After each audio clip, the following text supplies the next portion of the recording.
Bismillahirrahmanirrahim. Assalamualaikum warahmatullahi wabarakatuh. Alhamdulillahi rabbil alamin. Wassalatu wassalam ala asyrafil anbiya'i wal mursalin nabiyyina wa habibina Muhammad sallallahu alaihi wasallam wa ala alihi wa ashabihi wa man tabi'ahum bi ihsanin ila yaumiddin, amma ba'd. Anak-anakku yang saya cintai karena Allah Subhanahu wa taala, alhamdulillah pada hari ini Ustadz bisa berjumpa dengan antum semuanya, dan Ustadz sudah tertarik sebenarnya, ingin kesini sebelumnya karena melihat pondok pesantren ini yang bentuknya alam. Ustadz, bentuknya adalah bukit alam seperti ini. Ustadz pengen kesini, pengen main, dan alhamdulillah pada hari ini Ustadz bisa kesini dan bisa bertemu antum semuanya. Nah, para santri yang dimuliakan Allah Subhanahu wa taala, Ustadz ingin mengingatkan kepada diri Ustadz sendiri dan santri semuanya, kalian harus banyak bersyukur kepada Allah Subhanahu wa taala. Kita harus banyak bersyukur kepada Allah Subhanahu wa taala. Karena antum semuanya saat ini berada di dalam sebuah ibadah, di dalam amalan yang paling Allah cintai, amalan yang paling Rasulullah SAW cintai, yaitu apa? Menuntut ilmu. Dan lebih khusus lagi, menuntut ilmu kalian apa? Membaca Al-Quran, mempelajari Al-Quran. Karena di dalam sebuah hadis Rasulullah SAW menjelaskan, khairukum man ta'allama al-Qur'ana wa 'allamah. Sebaik-baik kalian adalah orang-orang yang mempelajari Al-Quran dan mengajarkannya. Dan Masya Allah, antum saat ini berada dalam nikmat yang paling besar. Kalian mendapatkan kebaikan. Rasulullah SAW menjelaskan, sebaik-baik kalian. Maka perbuatan ini adalah perbuatan yang paling dicintai dan paling baik di sisi Allah dan Rasulnya. Kebaikan apa Ustaz yang didapatkan? Kebaikan di dunia dan di akhirat. Dan kebaikan ini insya Allah akan didapatkan setiap kita semuanya, antum semuanya, dengan syarat. Apa syaratnya? Mempelajari Al-Quran ikhlas karena Allah Subhanahu wa ta'ala. Mempelajari Al-Quran, membaca Al-Quran ikhlas karena Allah Subhanahu wa ta'ala.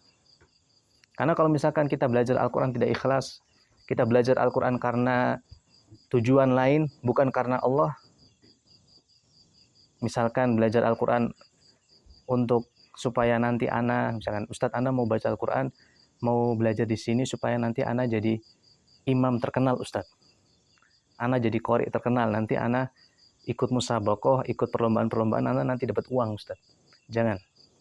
Atau misalkan Ustadz ana ingin jadi ustadz terkenal kayak ustadz yang qori-qori yang baca-baca di YouTube seperti itu. Jangan. Namun niatkan kita duduk di sini, belajar di sini hanya semata-mata karena Allah Subhanahu wa taala. Karena Allah yang memerintahkan. Karena Rasulullah SAW yang menjelaskan keutamaan, banyak sekali keutamaan tentang para penghafal Al-Quran. Dan alhamdulillah ya, ana melihat ya, Ustadz melihat antum di sini begitu besar sekali nikmatnya. Tempat yang sangat cocok buat antum menghafal. Jauh dari keributan, dari keramaian, dari kebisingan, jauh dari urusan-urusan dunia. Antum kalau di sini kalau ingin beli keperluan aja harus turun ke bawah. Dan antum di sini fokus saja belajar. Lebih khusus lagi, ada Ustadz di sini yang Masya Allah mengajar antum 24 jam bersama antum. Nikmat di atas nikmat sudah. Antum cuma duduk, baca Al-Quran di tangannya, kemudian membaca Al-Quran karena Allah Subhanahu wa ta'ala.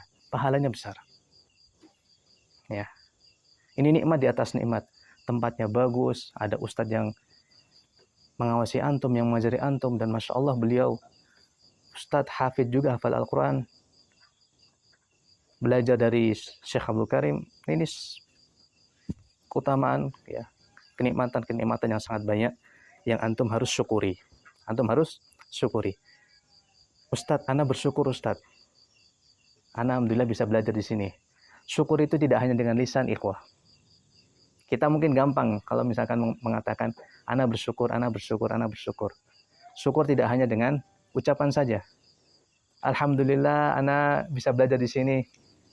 Namun di sana seseorang yang bersyukur tuh harus apa, ikhwah?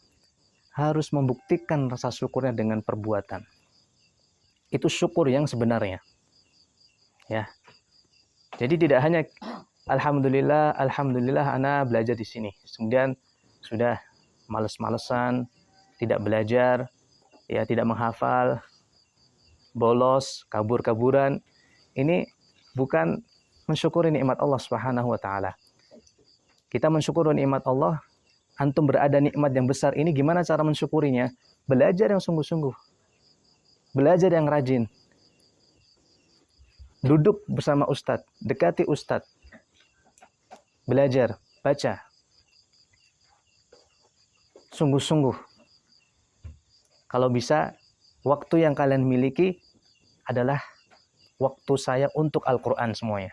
Jangan sampai ada waktu yang di situ saya tidak membaca Al-Quran. Atau ada waktu yang saya itu tidak bermanfaat sama sekali. Karena kata Rasulullah SAW, khairun nas anfa'uhum linnas. Nah,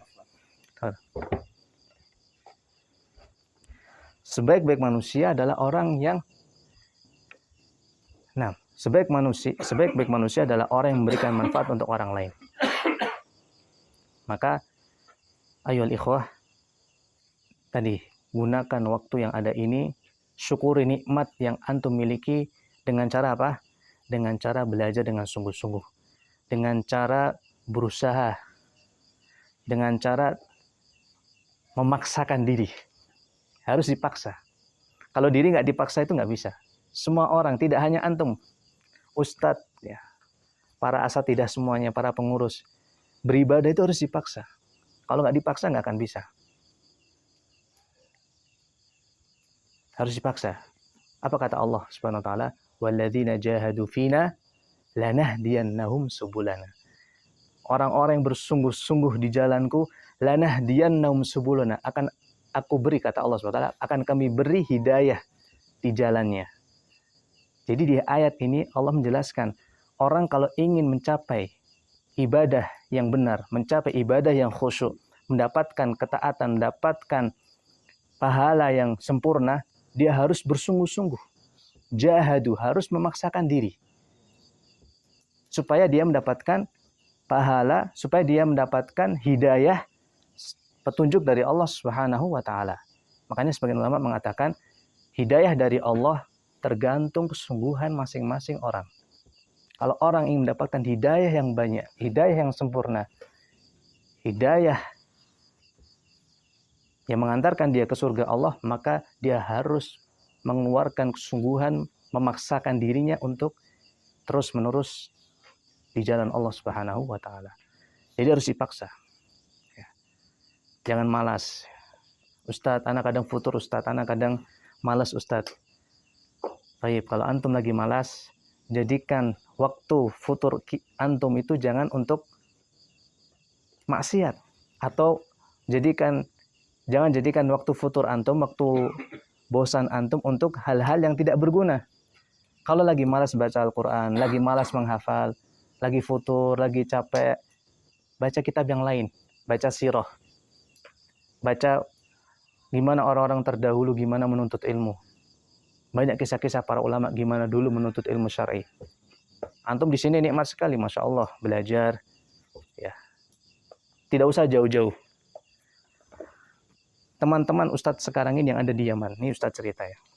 Waktu Ustadz kuliah di Arab Saudi, Ustadz punya teman kuliah di Yaman. Mereka belajarnya penuh dengan rintangan. Gimana itu Ustadz? Jadi, ya, dia kalau belajar sama syekh, ini kata teman Ustadz, ini kisahnya terjadi. Beneran ini terjadi. Jadi teman anak itu lagi belajar sama syekh, tiba-tiba ada polisi datang. Langsung kata syekhnya, kita tutup majelis kita, subhanakallahumma bihamdika asyhadu an la ilaha illa anta astaghfiruka wa atubu ilaik. Karena di Yaman itu berat. pelajaran-pelajaran sunnah, pelajaran-pelajaran yang mengajarkan akidah yang benar itu diawasin sama polisi, dibubarkan. Itu di Yaman. Ya. Di Mesir pun juga sama, di Mesir. Bahkan di Yaman ulama-ulama itu ditembak mati. Dan Syekh kami pun sering cerita, Syekh Rusdi, hari ini saudara kami meninggal dunia. Lagi keluar masjid untuk sholat subuh, ditembak mati sama musuh Houthiyun. Nah ini antum Masya Allah. Ada yang ganggu kita nggak di sini? Insya Allah nggak ada. Antum di sini Masya Allah belajar. Ya nggak ada yang ganggu. Antum Masya Allah belajar, fokus belajar. Mungkin yang merasa terganggu pengurus ya mungkin. Pengurus yang merasa terganggu. Antum Masya Allah. Antum udah fokus belajar di sini, menghafal. Ya, Masya Allah. Jadi itu. Yang pertama apa? Syukur nikmat. Yang kedua tadi, memaksakan diri.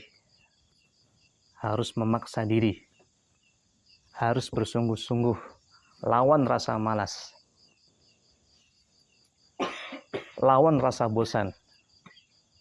Lawan rasa kangen sama orang tua.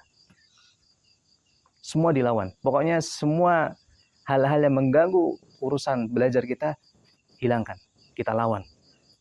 Telepon sama orang tua, Umi, Abi, jangan khawatir, insya Allah saya atau aku akan jadi anak penghafal Al-Quran. Jangan khawatirkan aku di sini. Udah Umi, Abi cukup berdoakan aku supaya aku bisa hafal Al-Quran. Aku kan serius di sini. Seperti itu, harus semangat. Ya, hilangkan. Semua yang mengganggu kita hilangkan. Ya. Kemudian, ya, Ustadz kasih tips juga. Jadikan waktu malam hari untuk menghafal. Itu waktu yang terbaik buat menghafal. Waktu sahur. Adik-adik tidur, kemudian bangun jam 3 atau jam setengah 4. Itu waktu paling baik buat menghafal. Bangun ke masjid, duduk di sini menghafal. Ustadz, takut Ustadz malam-malam. Insya Allah, barang siapa yang bersama Allah tidak akan disia-siakan atau dibiarkan sama Allah Subhanahu wa taala. Selama kita bersama Allah, selama kita menjaga hak-hak Allah, selama kita menjaga perintah Allah, Allah tidak akan menyanyiakan kita. Allah akan menjaga kita selalu. Ya. Ustaz jadi ingat kisahnya seorang buta. Ini Ustaz kejadian bersama Ustaz sendiri. Ustaz waktu dulu di UIM, suatu hari Ustaz pulang ke asrama. Jadi asrama Ustadz itu tidak di kampus. Asramanya di luar kampus. Bedanya apa Ustadz? Kalau di kampus biasanya pulangnya ada bis yang antar jemput. Kalau di luar kampus kita ngambil taksi. Kita pergi sendiri, cari taksi sendiri. Pakai biaya sendiri. Suatu hari Ustadz ketika ingin pulang dari Masjid Nabawi, Ustadz dari jauh mendengar suara tak tak tak tak. Apa ini? Terdengar keras. Kemudian Ustadz datangi. Ustadz cari suaranya. Ternyata ada di depan. Ternyata suara apa? Suara kakek-kakek yang dia bawa tongkat. Sambil mukul-mukul tanah. Ternyata dia buta. Ketika Ustadz lihat, oh ternyata buta. Kemudian Ustadz samperin. Ustadz datengin, kemudian salam, Assalamualaikum, gimana kabarnya? Alhamdulillah baik. Dia bilang, wahai anakku gimana kabarnya? Alhamdulillah saya juga baik. Saya bilang, kakek dari mana? Saya dari sana, tempatnya jauh, ngambil taksi. Masya Allah, kakek. Bagaimana kakek harus jauh-jauh datang ke Masjid Nabawi? Padahal kakek sendiri itu punya udzur, buta. Cukup sholat di samping rumah kakek. Nggak perlu sampai ngambil taksi, kemudian ke Masjid Nabawi. Kakek nggak takut, misalkan ditipu sama orang. Apa jawaban kakek? Dan ini Ustadz nggak pernah lupa. Apa jawaban kakek tersebut? Ya ibni, kun ma'allah, Allah ma'ak. Wahai anakku, jadilah engkau bersama Allah, Allah akan bersama kalian. Allah akan bersama kamu. Ya ibni, kun ma'allah, Allah ma'ak. Jadilah kamu bersama Allah, Allah akan bersama kamu. Jadi nasihat yang sangat bagus sekali. Ustaz langsung, Masya Allah. Seorang kakek tua, seharusnya dia punya uzur, bisa untuk sholat di dekat rumahnya saja. Namun dia berusaha untuk jalan setiap hari, sholat 5 waktu di Masjid Nabawi. hanya dengan tongkatnya saja dan tawakal kepada Allah. Jadi kalian nggak usah takut dah, duduk di sini, bismillah, ngafal. Jadi seperti itu ya. Ini nasihat dari Ustadz, kalau bisa bangun sebelum subuh, bangun, ngafal. Itu waktu paling bagus untuk menghafal. Tapi ya itu jangan tidur malam ya. Usahakan tidurnya di awal biar bisa bangun.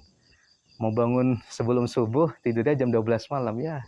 Sama saja, susah nanti.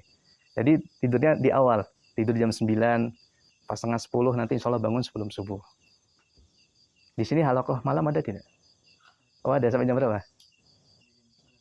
Oh ya, sampai setengah 9, jadi berarti jam 9 istirahat. Kemudian apa? Bangun sebelum subuh, ngafal. Itu waktu paling bagus.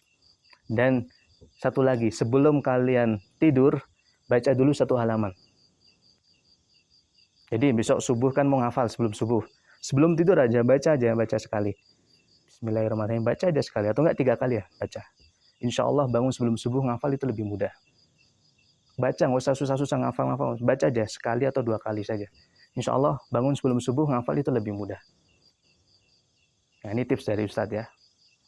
Dan Ustadz sudah pernah dulu seperti antum juga merasakan menghafal juga. Seperti itu cara ngafalnya. Nah,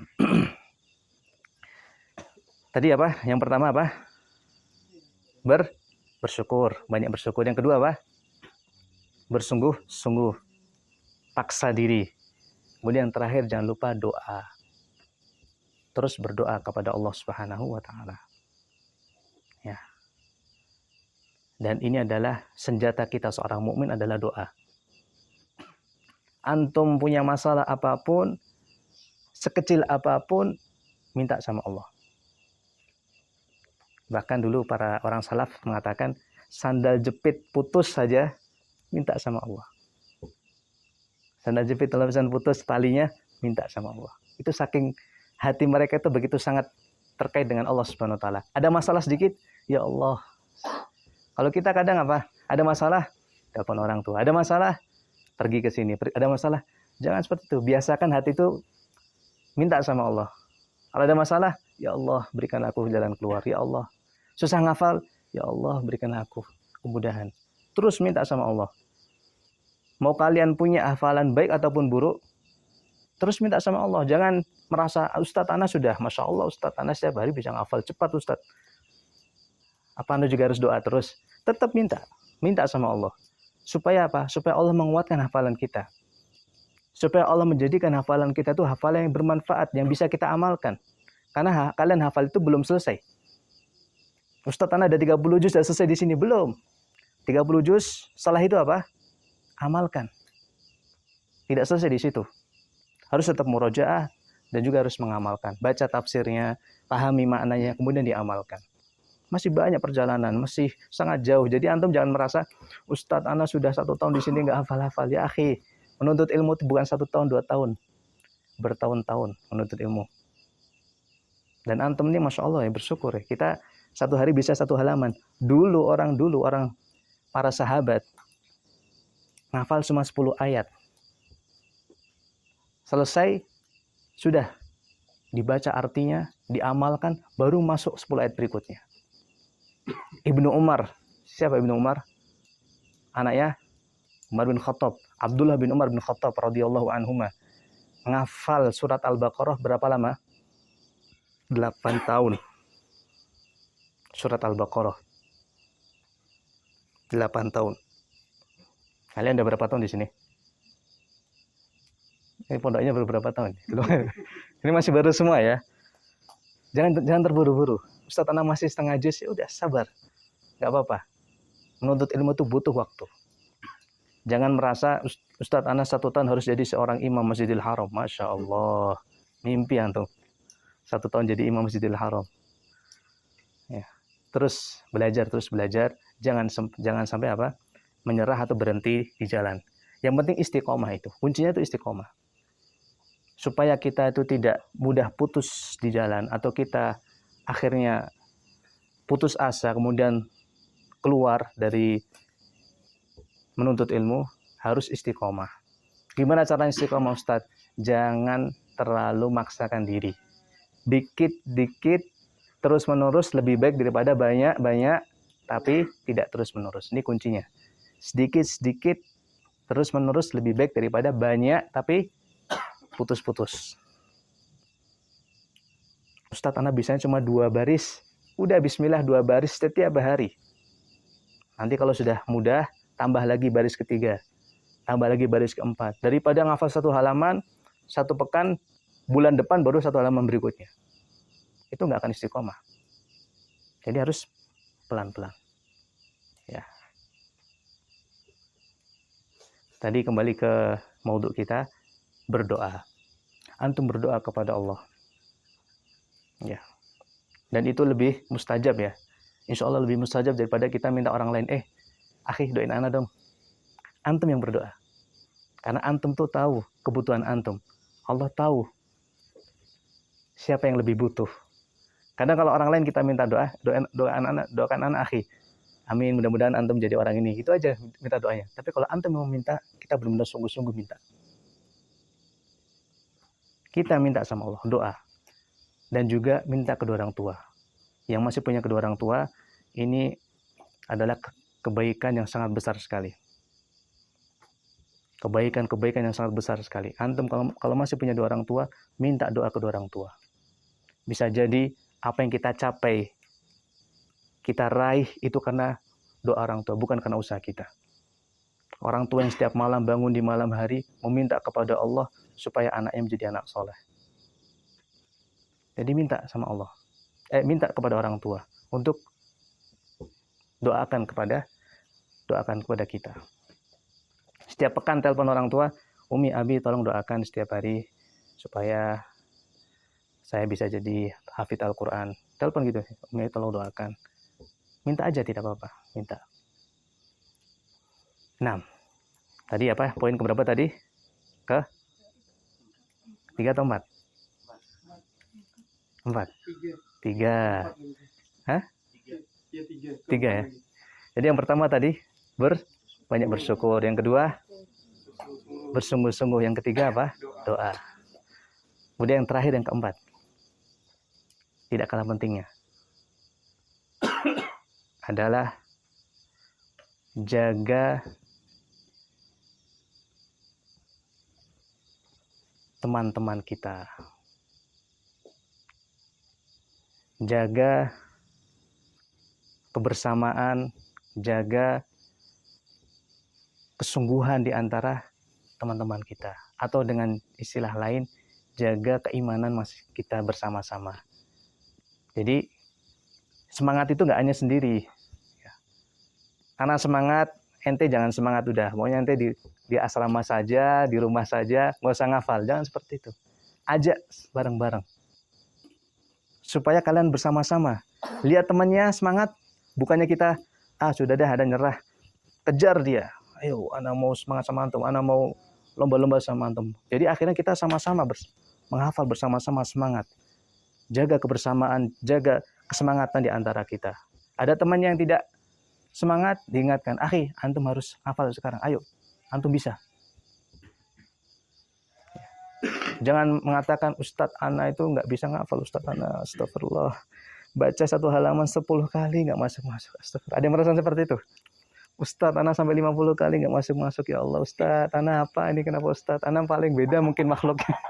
Atau ana bukan manusia, atau enggak, akhi, semuanya sama, akhi. Nah, semuanya sama. Kita nggak tahu, bisa jadi dia lagi berzikir kepada Allah SWT. Karena semua makhluk Allah itu berzikir. Nah, baik. Sudah? Belum? Baik. Antum punya potensi. Antum insya Allah bisa. Dan Allah Subhanahu wa Ta'ala tidak akan menyanyiakan usaha seorang yang muhsin, seseorang yang baik dan bersungguh-sungguh. Innallaha la yudhi'u ajral muhsinin. Allah tidak akan menyanyiakan usahanya atau pahalanya orang yang ingin berbuat baik. Kalau kita ingin berusaha, ingin menghafal, insya Allah antum bisa. Kenapa Ustaz katakan seperti ini? Karena antum pertama masih muda. Masih muda. Dan waktu muda ini adalah waktu yang sangat berharga buat kita semuanya. Antum kalau udah tua, seperti mungkin Ustadz masih muda ya, insya Allah ya. Seperti misalkan orang tua kita, umur 40 tahun, 50 tahun. Itu untuk menghafal, untuk belajar susah. Antum masih sangat muda sekali. Dan ini waktu yang paling emas buat kita semuanya, belajar, menuntut ilmu, menghafal, raih keberhasilan, kesuksesan di saat masih muda. Seorang Zaid bin Thabit, ya tadi pagi Ana mengisi tentang itu. Seorang Zaid bin Thabit, seorang pemuda yang bisa dia mengumpulkan Al-Quran di zaman Abu Bakar As-Siddiq.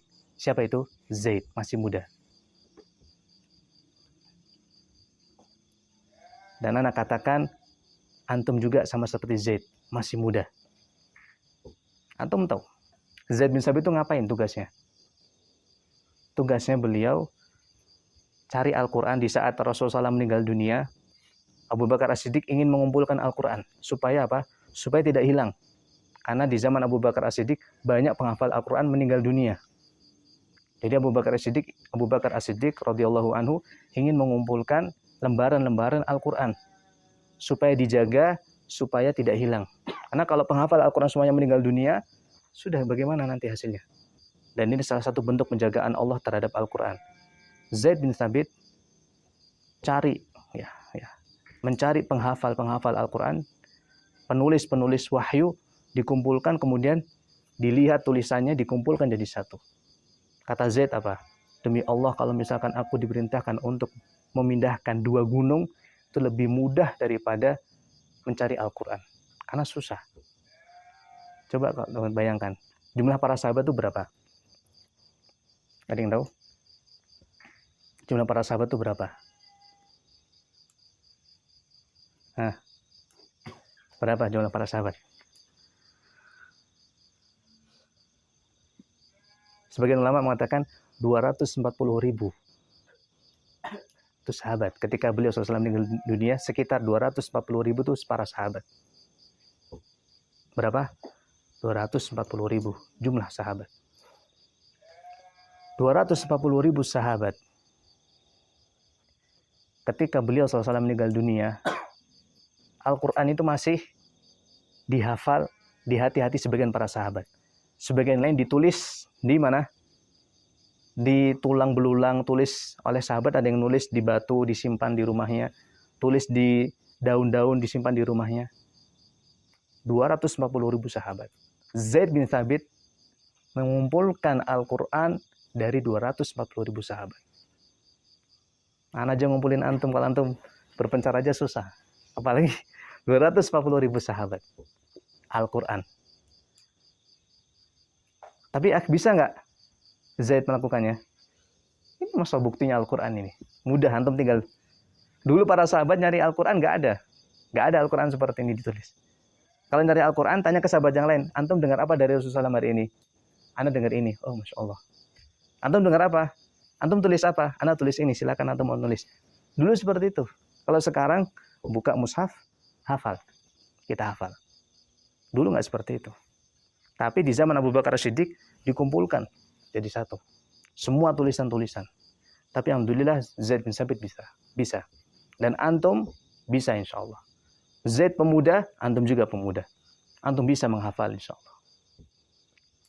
Dan sebab yang kedua, antum juga cerdas, antum punya akal. Karena Zaid bin Thabit juga dikatakan oleh Abu Bakar Siddiq, wahai Zaid, kamu itu pemuda dan kamu itu cerdas. Maka antum juga seperti itu, antum pemuda dan antum itu cerdas. Antum tuh bisa menghafal. Dan sebab yang lain, antum tuh pernah menghafal sebelumnya. Ini bukan pertama kali antum menghafal. Iya kan? Antum menghafal kemarin, sudah pernah menghafal. Pekan kemarin sudah pernah menghafal. Jadi insya Allah lebih mudah.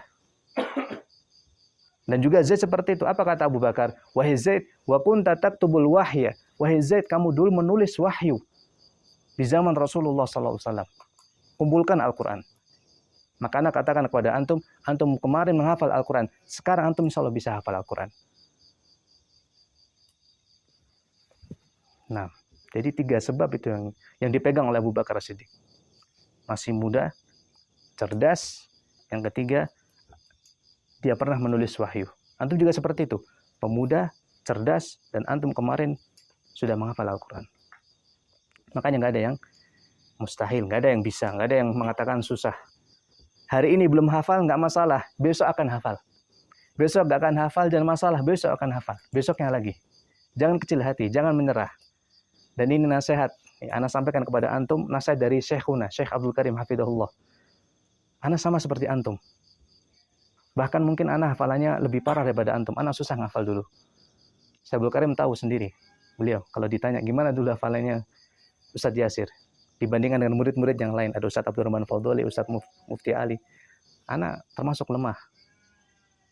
Bahkan ana pernah didatangi Syekh, ya Yasir, kenapa hari ini belum start? Ya Syekh, ana susah. Namun apa jawaban beliau? Ya Yasir, jangan sedih. Kalau kamu nggak bisa ngafal hari ini, besok akan hafal. Kalau besok belum hafal, besoknya lagi akan hafal. Jangan sedih, terus berusaha. Itu nasihat yang Masya Allah. Langsung masuk ke dalam hati ana. Udah semangat lagi ana. Jadi ketika ana lemah gitu langsung semangat lagi. Jadi seperti itu ikhwah. Antum kalau belum hafal hari ini, besok insya Allah akan hafal. Besok belum hafal juga, besoknya lagi akan hafal. Yang penting terus belajar dan belajar, menghafal dan menghafal. Nah, jadi itu ya. Empat poin yang saya sampaikan, kita harus jaga itu semuanya. Pertama, selalu bersyukur ya. Setiap hari bangun tidur, ingat, alhamdulillah di ma'had menghafal Al-Quran, ada ustadz mendampingi. Besoknya lagi bangun tidur, alhamdulillah di ma'had bisa menghafal, ada ustadz yang mendampingi. Syukur aja sudah. Jangan lihat kekurangan-kekurangan, Anda lihat syukur ini.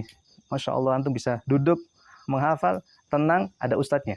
Itu syukur dah, nikmat yang paling besar. Yang kedua apa?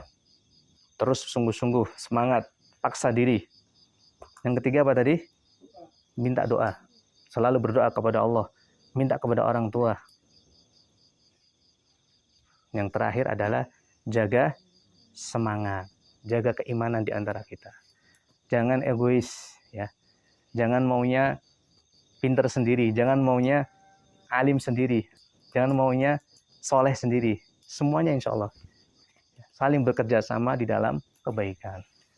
Wallahu a'lam bishawab. Mungkin ini yang bisa disampaikan. Tausiah singkat, mudah-mudahan bermanfaat. Kalau mau tanya atau mau bagi kisah, bagi cerita, mau yang lain, silahkan, bebas. Mau tanya apa saja. Yang mau bertanya atau mau gimana, silahkan. Santai saja sama Ustadz. Anak teman antum, saudara antum. Cuma bedanya, Anda punya jenggot, antum belum ada yang punya jenggot. Ada yang sudah punya jenggot di sini. Insya Allah antum punya jenggot ya. Kalau punya jenggot jangan dihilangkan ya. Ya, punya jenggot dirawat. Ini sunnah Rasul SAW. Ya. Tahu nggak apa kata Aisyah? Aisyah radhiyallahu anha, ibunda al-mu'minun. Kata Aisyah, Zuyyina rijalu bil lihyah. Sesungguhnya laki-laki itu dihiasi dengan jenggotnya. Jadi kalau ganteng itu pakai jenggot. Jadi kalian jangan minder kalau punya jenggot. Insya Allah tambah ganteng antum. Jangan khawatir. Ya, nah bicara dari sekarang, kalau nanti belum punya jenggot ya nggak masalah. Tapi insya Allah. Ya. Nah, baik. Ada yang mau ditanyakan? Masih berapa menit lagi? Kayaknya. Oh sudah mau isya kayaknya ya. 4 menit lagi isya. Ada yang dari Bimbas ini? Katanya Ustaz yang lulusan Bimbas. Oh, antum, Insya Allah. Siapa namanya? Siapa? Muflih. Muslih. Masya Allah. Muslih. Mudah-mudahan antum jadi orang muslih juga. Abdullah. Panggilannya Abdullah atau Muslih? Muslih. Nah. Itu artinya muslih. Apa? Orang yang memperbaiki. Masya Allah. Barakallahu fiik. Jadi insya Allah antum memperbaiki diri antum sendiri dan memperbaiki teman-teman antum insya Allah. Allahumma amin. Kelas berapa Muslih sekarang berarti? SMP? Oh, di Bimbas berapa tahun? 2 tahun. Kelas 1, kelas 2, kelas 3 pindah sini. Nah, asal Masya Allah, dari Palu. Masya Allah. Kemarin gimana waktu ada gempa? Kena juga? Tapi aman? Hah? Oh, masih aman, alhamdulillah. Masya Allah. Kenapa Ana bilang dari Bimbas? Karena Ana dulu dari Bimbas juga. SMP, SMA dari Bimbas. Ya, tapi Ana menyesal dulu. Dulu Ana semangat belajar itu kelas 2 SMA. SMP Ana nggak semangat belajar sama sekali. 3 tahun cuma dapat 3 juz. Dulu paling malas dulu. Mengapa? SMA tahun pertama masih malas. Tahun kedua alhamdulillah. Semangat. Ana baru merasakan nikmat menuntut ilmu ketika kelas 2. Ketika bersama Syekh Abdul Karim. Menghafal Al-Quran. Dan insya Allah antum pernah merasakan juga. Gimana rintangan membaca Al-Quran, menghafal Al-Quran itu Masya Allah banyak rintangan. Insya Allah nih. Pusing, insya Allah antum pernah ya? Pusing ya? Pusing pertama. Yang kedua, stres. Pernah stres? Ada yang pernah stres? Stres. Hari ini nggak hafal-hafal. Itu insya Allah ada setiap hari. Yang ketiga, suara habis. Pernah? Aduh, sudah sampai mungkin nggak bisa bicara, suaranya membesar. Itu insya Allah. Ya. Yang keempat, pernah sampai lihat bayangan sampai 2 ya. Teman Ustaz sampai, aduh Sir, ada 3 ini teman. Lihat sesuatu jadi 3 bayangan dia. Akhirnya dia minta pulang. Pernah? Belum? Belum. Itu Masya Allah itu. Rintangan-rintangan. Dulu teman-teman Ana, Masya Allah ya. Kalau Ana cerita itu teman-teman dulu, ada nih, Ana punya satu teman Masya Allah. Ya sama seperti anak, dia punya kelemahan juga dalam menghafal, namun semangatnya Masya Allah anak kalah. Dia sangat bersemangat. Terus berusaha menghafal. Sampai-sampai tidurnya dia itu nggak pernah sengaja. Tidurnya dia nggak pernah ingin tidur sengaja di atas kasur, tiduran nggak pernah. Waktu itu SMA dia. Gimana tidurnya? Di atas meja, lagi di masjid seperti ini, Al-Quran gini. Pokoknya keadaannya beda-beda. Nggak pernah sengaja untuk tidur. Itu dia Masya Allah. Dia Masya Allah gunakan waktunya benar-benar untuk menghafal dan menghafal. Nah, ini udah masuk Isya. Jadi antum kalau masih cuma pusing, stres dikit itu masih wajar. Ya, tapi jangan jadi alasan nanti sama Ustaz pusing, sakit Ana nggak baca Al-Quran hari ini. Jangan. Apa kata Syekh Abdul Karim kalau waktu dulu kita belajar, kita pusing? Kata Syekh, Iqra'al Quran fa innahu syifa. Alaihissallahu qala fi kitabihi innal Qur'ana, gimana bunyi ayatnya? Wa syifa'ul lima fis sudur, gitu kata Allah SWT. Sesungguhnya Al-Qur'an ini adalah obat. Kalau kamu pusing, kata Syekh, baca Al-Qur'an, itu obatnya. Tambah pusing kan Syekh. Baca. Baca. Dipaksa baca, kita baca. Harus dipaksa. Ya, emang harus dipaksa. Nah, Ana jadi ingat kisah santri Syekh yang dipaksa. Ini emang anaknya nakal ya, Ana katakan super nakal emang. Tapi jadinya Masya Allah dia. Cerita ya, orang tuanya itu cerita. Syekh Abdul Karim cerita. Dia orang Uzbekistan. Ini Ana tutup dengan cerita ini. Dia orang Uzbekistan. Datang ke Mesir untuk belajar sama Syekh Abdul Karim. Waktu itu Syekh Abdul Karim ngajar di Mesir. Orang tuanya datang kepada beliau mengatakan, "Ya Syekh Abdul Karim, hada waladi al-lahmu laka al-'admu li." Ini anak saya, daging ini milik kamu, tulang punya saya. Silahkan kamu apakan anak saya, silahkan. Jangan sampai nyentuh tulang. Jangan sampai patah. Mau dipukul, mau apa. Dulu kalau Syekh, dulu masih keras. Pertama kali datang dari Aljazair, dari Mesir itu Masya Allah ngajar dikit, cepret. Tongkat itu ada terus di tangan beliau. Keras sekali beliau awal-awal ketika ngajar. Banyak teman-teman dipukuli tangannya. Nah, itu anak cerita tadi dari Uzbekistan itu si Mas'ud.